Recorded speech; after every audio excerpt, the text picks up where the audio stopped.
Hello friends, എല്ലാവർക്കും ഇന്നത്തെ വീഡിയോയിലേക്ക് സ്വാഗതം. ഈ ഒരു വീഡിയോ എന്ന് പറയുന്നത് ഷാജിദയും ഷെരീഫിനെയും കുറിച്ചാണ്. ഇവർ തമ്മിൽ കുറച്ച് ദിവസങ്ങളായിട്ട് പ്രശ്നങ്ങൾ നടക്കുന്നുണ്ട്. അങ്ങോട്ടും ഇങ്ങോട്ടും പരസ്പരം കുറ്റം പറഞ്ഞുകൊണ്ട് വീഡിയോസ് എല്ലാം ചെയ്യുന്നുണ്ട്. എല്ലാവർക്കും അറിയാവുന്ന ഒരു കാര്യമാണ്. അതിനെക്കുറിച്ചാണ് ഈ ഒരു വീഡിയോയിൽ സംസാരിക്കാൻ പോകുന്നത്. സോ അതിനു മുമ്പ് നിങ്ങൾ ഈ ഒരു ചാനൽ ആദ്യമായിട്ടാണ് കാണുന്നതെങ്കിൽ മറക്കാതെ സബ്സ്ക്രൈബ് ചെയ്യുക. അതുപോലെ തന്നെ ഈ ഒരു വീഡിയോ ലൈക്ക് ചെയ്ത് ഒന്ന് ഹൈപ്പും ചെയ്തേക്കുക.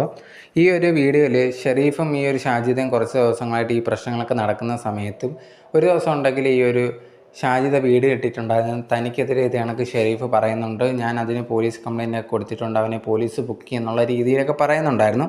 അതിന് ശേഷം ഉണ്ടെങ്കിൽ ഷെരീഫ് ആ ദിവസം ഒന്നും സംസാരിച്ചിട്ടുണ്ടായിരുന്നില്ല. പിറ്റേ ദിവസം ഒരു വീഡിയോ ആയിട്ട് വന്നിട്ടുണ്ടായിരുന്നു. എന്നെ പോലീസ് ബുക്ക് ചെയ്യുന്ന ഷാജിദ് പറയുന്നു, എനിക്കൊരു കുഴപ്പമില്ല, ഞാൻ ഇവിടെ തന്നെ ഉണ്ട് എന്നുള്ള രീതിയിൽ ഷെരീഫ് പറഞ്ഞിട്ടുണ്ടായിരുന്നു. എന്തായാലും അതിന് ശേഷം കഴിഞ്ഞ ദിവസം ഒരു വീഡിയോ ഇട്ടിട്ട് ഈ ഒരു ഷാജിദയെക്കുറിച്ചുള്ള കാര്യങ്ങളൊക്കെ ഇങ്ങനെ സംസാരിക്കാൻ തനിക്ക് താല്പര്യമില്ലാത്തൊരു കാര്യമാണ്. ഇതൊക്കെ നേരത്തെ ഒഴിവാക്കി വിട്ടതാണ്. പക്ഷെ ഇങ്ങനെ പിന്നെയും ഇങ്ങനെ സംസാരിക്കുന്ന കാര്യം എന്ത് സംസാരിക്കാനാണ്? ഞാൻ നേരത്തെ പറഞ്ഞ കാര്യങ്ങൾ തന്നെ പിന്നെയും പറയാനുള്ളത്.